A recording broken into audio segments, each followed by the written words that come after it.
Hi guys, welcome to my YouTube channel. ഇന്ന് നമ്മൾ ഉണ്ടാക്കാൻ പോകുന്നത് ചെറുപയർ മെഴുക്കുവരട്ടിയാണ്. ഞങ്ങൾ കോട്ടയംകാർ എങ്ങനെയാണ് പറയുന്നത്, ചെറുപയർ മെഴുക്കുവരട്ടി എന്നാണ് കേട്ടോ പറയുന്നത്. ആദ്യം നമ്മൾ ചട്ടി വെച്ച് അത് ചൂടായതിനു ശേഷം കുറച്ച് എണ്ണ ഒഴിച്ചു. അത് ചൂടായതിനു ശേഷം കടുകിട്ട് പൊട്ടിക്കുകയാണ്.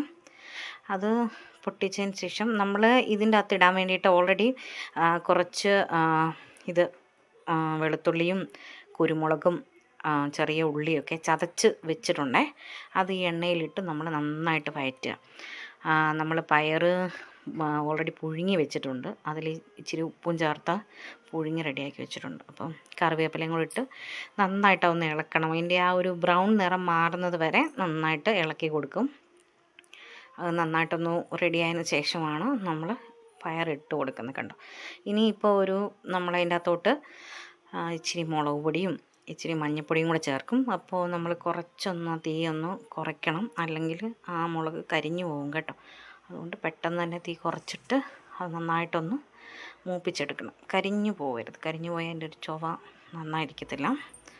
അപ്പോൾ നന്നായിട്ട് അതൊന്ന് ഇളക്കിയതിന് ശേഷം ഈ വേവിച്ച് വെച്ചിരിക്കുന്ന പയർ ഉപ്പിട്ടാണ് വേവിച്ച് വെച്ചിരിക്കുന്നത്, അതിട്ട് നമ്മൾ ആവശ്യത്തിനെടുത്താൽ മതി കേട്ടോ. ആവശ്യത്തിനെടുത്ത് നന്നായിട്ടൊന്ന് ഇളക്കി യോജിപ്പിക്കണം. നന്നായിട്ടത് തീ ചെറിയ തീയിലിട്ട് എല്ലാ പയറിലും ഒന്ന് പിടിക്കണം. അതിൻ്റെ ആ ഒരു എരിവും അതെല്ലാം കൂടെ നന്നായിട്ടൊന്ന് പിടിക്കാൻ വേണ്ടിയിട്ട്.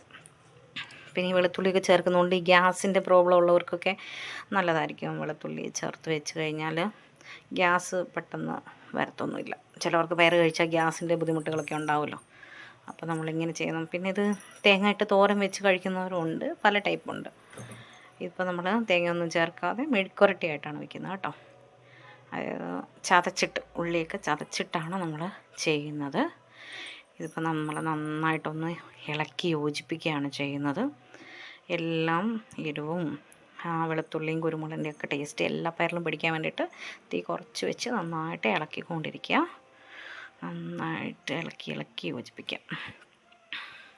നമുക്ക് വീട്ടിൽ എളുപ്പത്തിൽ ഉണ്ടാക്കാൻ പറ്റുന്നതാണ് കേട്ടോ. ഞങ്ങൾ സാധാരണ പയർ കുക്കറിൽ വേവിക്കുന്നവരുണ്ട്, പക്ഷെ ഞങ്ങൾ അല്ലാതെയാണ് കേട്ടോ വെച്ചത്. ഇപ്പോൾ എല്ലാം റെഡി ആയിട്ടുണ്ട്. ഇനി നമുക്ക് നമ്മുടെ കുട്ടിയെ കൊണ്ട് ടേസ്റ്റ് ചെയ്യിപ്പിക്കാം.